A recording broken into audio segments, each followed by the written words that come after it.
This one might be taking Lowboy to the extreme. I'm Lisa with Ivy Lane Interiors, and today's project is this Dixie Mid-Century Modern. Now here's the story. I've been looking for a mid-century modern style as a gift for my nephew and his fiance for their wedding. So they wanted all wood, which in my area it's hard to find a mid-century modern in good enough condition to fully refinish to wood. So I've tried a few other pieces, they didn't work. And so this is a Dixie. I have a local furniture friend. I actually saw it on Facebook Marketplace. My local furniture friend, she snapped it up, got it. And then I didn't know she had it, but she knew I was looking for one for my nephew. So she reached out and said, hey, I'm not gonna be able to refinish this. Do you want it? So I was like, sure. So thanks, Sabina. She found it and I went ahead and picked it up from her, paid her what she paid. I paid $200 for it and one matching nightstand. So yeah, it's a little bit more than I normally spend, but sometimes I do have to spend a little bit more to find something in a little bit better condition. Plus I have the nightstand as well. So I don't know if they're gonna want the nightstand. It matches, but the hardware is different. So there's obviously been a little bit of change. And the other thing is this one doesn't have any legs. So that's what I mean by taking Lowboy to the extreme. Now my friend Sabina, she does have some legs that she had salvaged off of another dresser that she had to take to the dump. So she gave me those legs and they match. They're the tapered mid-century modern look that I would just have to adhere. So I'm excited to dive in and see if this is one I can get to all wood, and I'm hoping, I don't know what kind of finish they want. So I don't know if they want to go dark, light, I don't know, but I'm gonna start by getting it all stripped down and see what we're working with. So let's go. So here's some up close shots of it. You can see the top definitely has some areas of damage. It has like a little deep area right there. I'm gonna need to definitely strip it completely down. I've got a little bit of marring on some of the drawers, so definitely needs a little bit of help. And then you can see on the side, I have a little bit of area there, kind of pretty common little area on the side that I'll have to work on. And then there's a little area there on the left. But you know, it's a quality piece. This is a Dixie, so really good quality, all wood piece. Here's the little matching nightstand. You can see it's a different kind of pull on there, so that's not original to the piece, but I'll probably refinish that separately as well. But I'm just going to go ahead and start by diving in, getting the dresser stripped down, and see what we're working with. Today I'm using Smart Strip. This is their citrus stripper that's from a company called Dumont. They have lots of different strippers for different types of finishes. So this particular one I've been using, I picked it up at local Sherwin-Williams. I have the same one also. It's branded a little differently, but it's also on Amazon by the same company. Low VOC, non-toxic, really easy to use. You can see it works really good. So my process for stripping is I apply the stripper, let it set about an hour, come back with a carbide scraper or a putty knife, get off as much of the finish as I can. Then I go in with some acetone and a paper towel, get off a little bit more of the stripper. Then I come back with a light abrasive. In this particular case, I'm using a 00 of steel wool, and I'm just going to try to get to raw. Any kind of finish I can get is going to help me with the sanding process later. You see I still have a lot of variation in the wood. Then I'm going to have to sand that out. I might need to even have to bleach it. We'll just see what happens.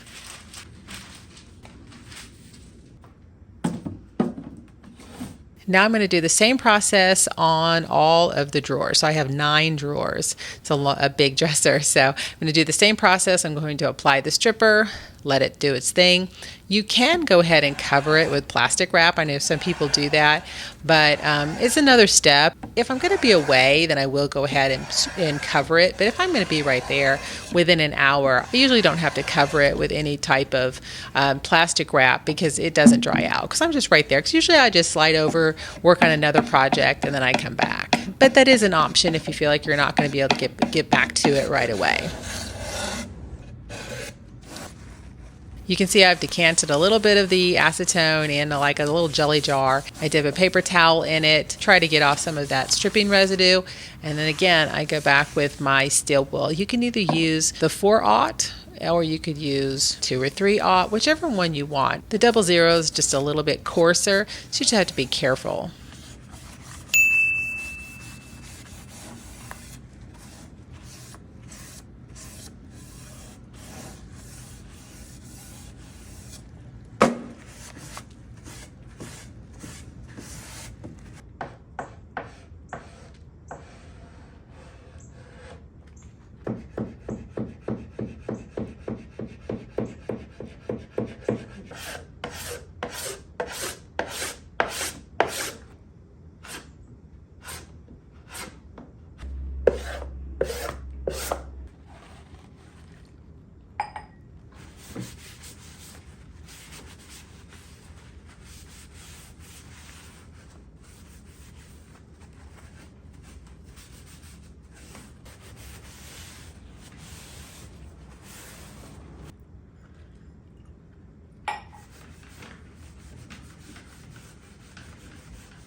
So during the stripping process, I look for any area that's going to be very difficult to sand, and I want to make sure that I get that finish off. This would be really difficult to sand this corner.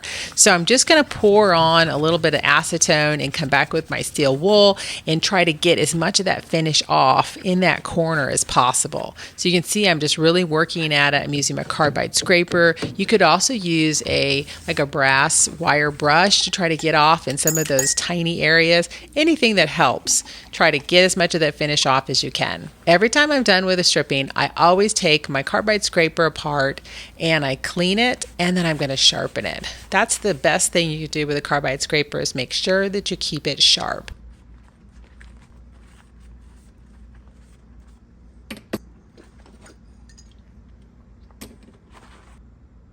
I picked up this little sharpening stone. You just simply take it, put a little bit of water, or you could use some oil, and you're just going to rub it back and forth, and then like in a circular motion, clean it off, and then you can put it back together, and then it's ready to go for the next time you need to use it.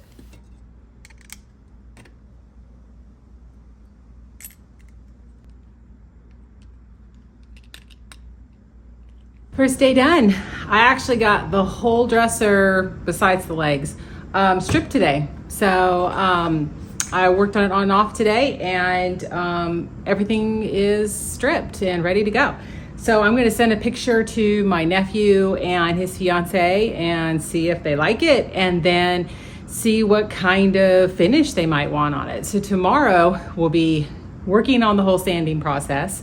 So I got most of the finish off. I used Smart Strip today, and then 2 of the drawers I ran out and I used greenies. And it is interesting, you can tell the difference of those 2 drawers. I'll show you.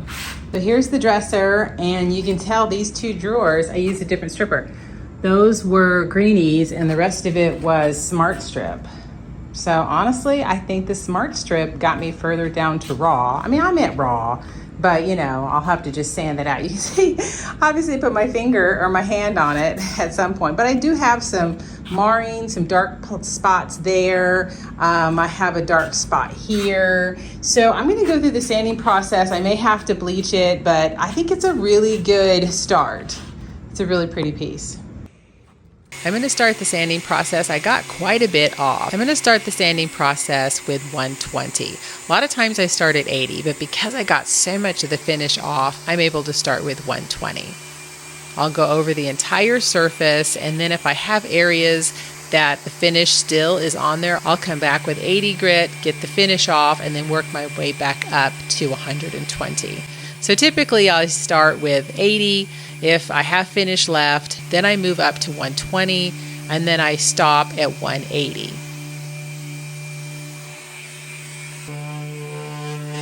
Anytime you sand, you have to be careful not to create sanding swirls. So if you go too fast, if you press down too hard, those are the two main culprits of sanding swirls.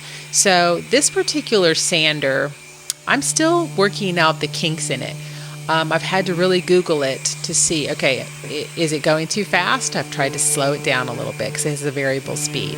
I really try hard not to push down too hard, but I still get a lot of sanding swirls. So you'll see me, I still hand sand quite a bit. So what I do is I'll go through. The first pass is usually with my sander, and then you'll see I'll come back and I will do typically my next sand. I'll usually use my sanding sponge and I'll just hand sand it, because this is honestly the hardest one anyway, because I'm getting all that finish off. And usually the higher grits, you're just refining your scratch pattern, so it's a lot quicker.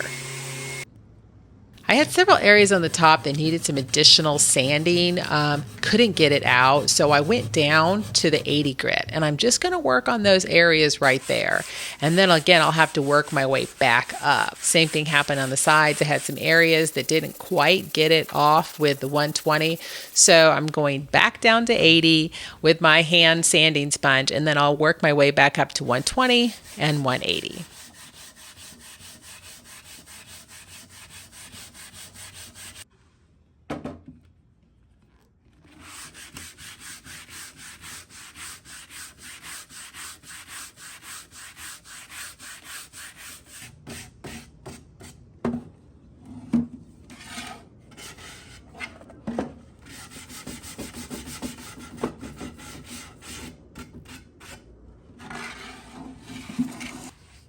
This grain goes a different direction, so you have to make sure that you really sand the direction of the grain. So the top 3 drawers, the grain is vertical, and the other ones are horizontal. So just make sure that you sand with the grain. And when I'm done sanding, I like to clean it off with a 50-50 mixture of denatured alcohol and water. That just makes sure I get all the contaminants off, and then it's ready to move forward with stain.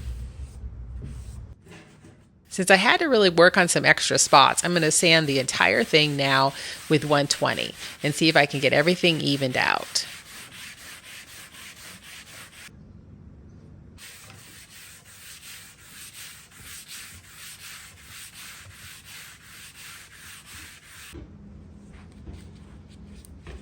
A lot of times I'll clean the whole dresser in the very beginning when I start the flip, but in this particular one, I'm stripping everything down. And there's a lot of sand and dust that's involved. So I decided I'm going to strip everything down, and then now that it's all done and my sanding is done, now I'll come back through and I will get everything cleaned, the interior, everything will be sanitized. I'm going to use some quick wood, which is a wood epoxy, to make a few repairs on the piece. I had a little area here that had some veneer damage. I'm just going to fill that in with some wood epoxy, then I'll come back later with some blend-all sticks and I'll blend it into the surrounding finish.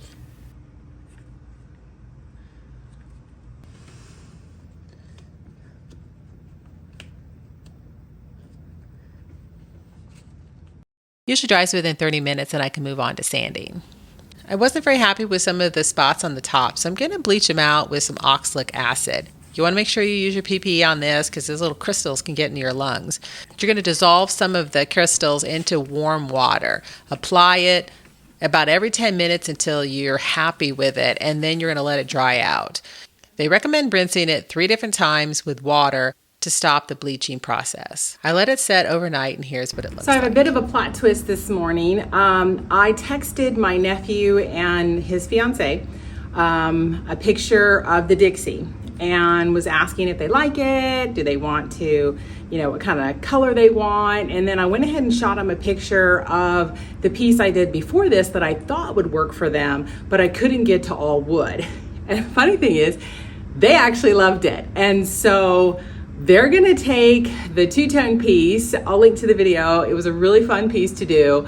A lot of ups and downs, but it turned out pretty amazing. So they actually loved it. And so I'm gonna deliver that to them this weekend, which means the Dixie, I'm just gonna go with whatever I want to go with. So I have pulled my Instagram followers and said, okay, should I go light, medium, dark? And most of them said medium, and I think I would agree with them. And so there's minimal damage on it. I've done a few veneer repairs, but I'm excited, so let's go. I'm using Minwax oil-based pre-stain conditioner. This will just help the stain go on a little bit smoother. You can use a few different things for pre-conditioner. You can use a dewaxed shellac. You can use the pre-conditioner. Sometimes people just put down mineral spirits as a preconditioner, but in this particular case I had a few spots on the top that I really was concerned about, so I wanted to use the pre-stain conditioner to try to help me get the smoothest finish possible. I'm applying it with a foam brush, and then you just let it set for a few minutes and wipe off the excess. I'm using General Finishes oil-based stain in the color Salem. I'm using a little staining pad to apply it. You just simply wipe it on, and then you just let it kind of set for a few minutes, and you wipe off the excess with a lint-free rag.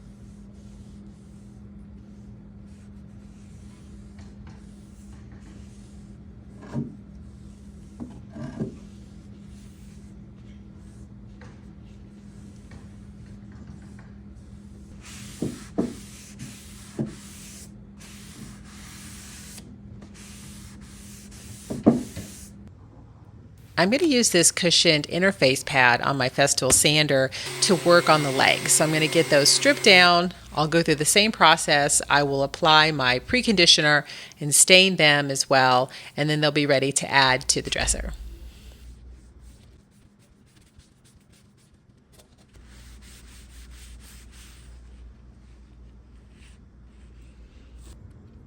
So my friend gave me these little attachments that you can drill into the wood in order to screw in your leg. So I'm trying to measure the same amount. I got about 1.5 inches.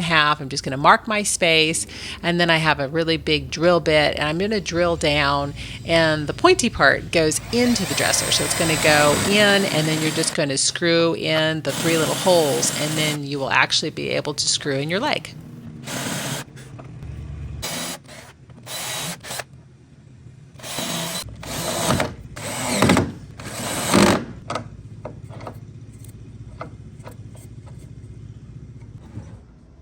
Now that I've applied my stain, I'm going to work on some of the areas that need to be filled in. So you can see I had a little bit of veneer damage on a few of the drawers. So I'm using Blend All sticks. These are by Mohawk.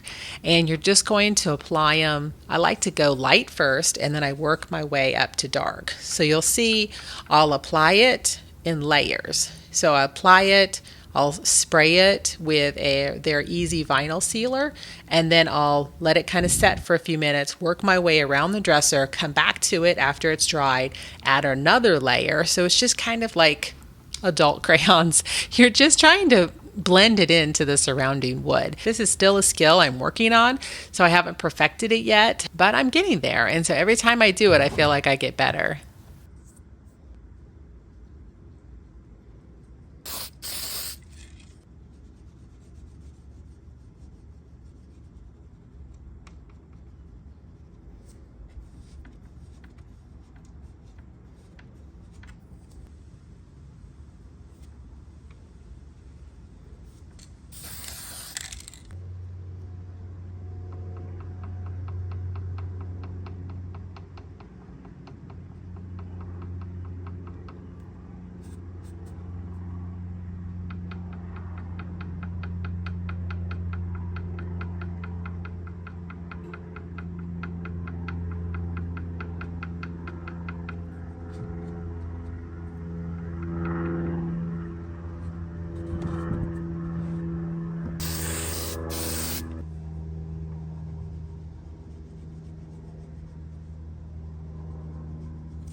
after I stained it, I felt it was pulling a little red.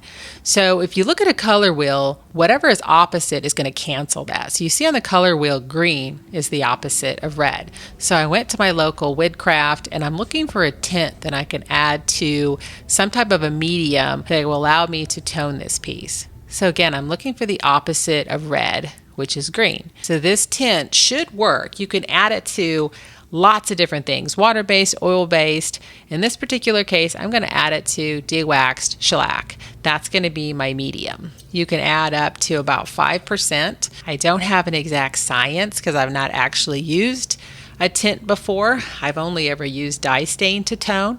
So this is a bit of an experiment for me. So I just started with about 6 drops. Not scientific. I just went for it. So to me, it looked green and I thought, hey, we're going to try it. So that's what I did. There's probably a real scientific, I looked it up as far as what the ratio was, but it's just different because, you know, how much do you want on a particular piece? How much red do you want? You just have to test it. So I just tried it. So I applied it to the side and you can see as I'm spraying it, I just sat back and looked at it and I thought it looked good. So I'm just going to continue on, just cut enough of the red to where I was happy with it. Now I'm ready to clean up the hardware. I've soaked it in some vinegar. I'm going to use some Barkeeper's Friend and a very fine steel wool, and I'm going to polish up the hardware. You can see it polished up pretty good, but it did have some corrosion on it. You can see the back definitely had some areas where it was corroded. I'm going to spray it with my favorite Rust-Oleum metallic spray paint, and then I'll seal it up and they'll be good as new.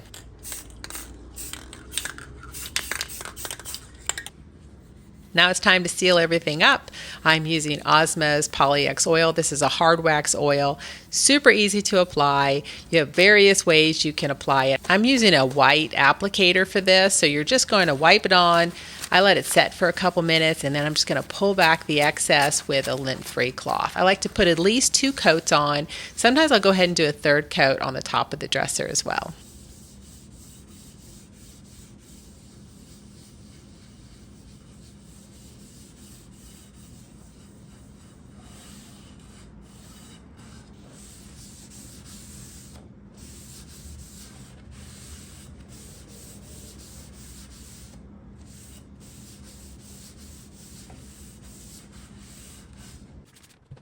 The last step is I like to clean out all of my drawers and I recondition them with some Danish oil.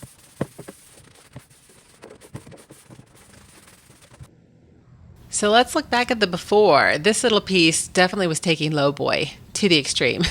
Needed a little bit of help. Definitely needed some legs. That top was a little beat up for sure.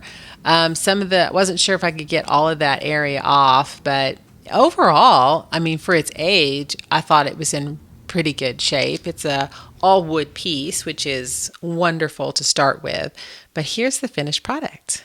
What do you think? It's definitely brighter. I am glad I toned it because I definitely think it was too bright.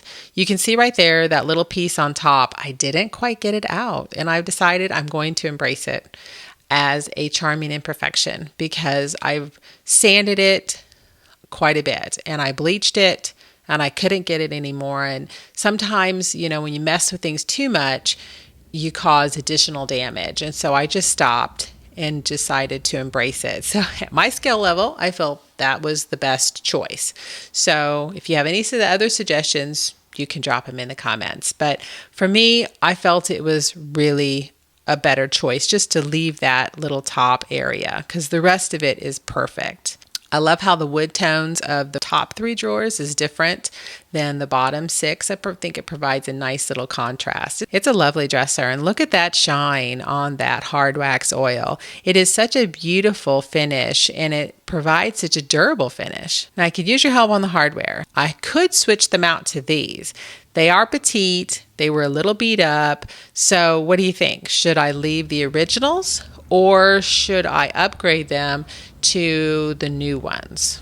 Tell me what you think in the comments because I'm not sure. I ordered them just to kind of check and see if I like them, but I'm not sure if I want to switch them out or not. I don't know if I like the petite or if I should just go with something a little bit newer, since everything else is kind of jazzed up. So tell me what you think. Did you like this color? This is Salem by General Finishes. Do you still think it's too red or too orange? Tell me what you think in the comments, and thanks so much for watching.